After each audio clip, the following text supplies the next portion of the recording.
Ga wani sabon labari tare da Yabanya ɗan Sudan da shi da mawaƙi Hamisu Breaker.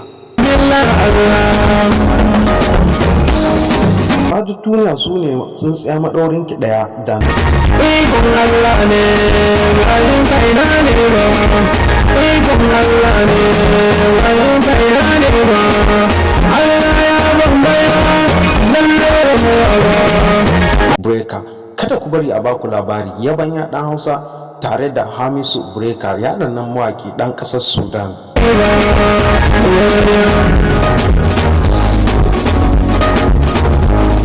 Da waƙarsa ta cewa ikon Allah ba yin kai ne ba, amma ku bibiye mu a wannan channel ɗin za ku ji bayani.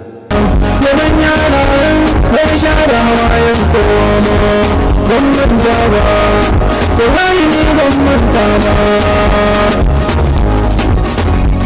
Lokacin da wannan matashiya take bibiyarsu ta kasa tantancewa cikin mawaƙan wanne za ta zaɓa, kanta ya kulle. Za ku ji haka, ku je ku dana mana subscribe kamar irin haka a cikin wannan channel namu mai suna Hausa.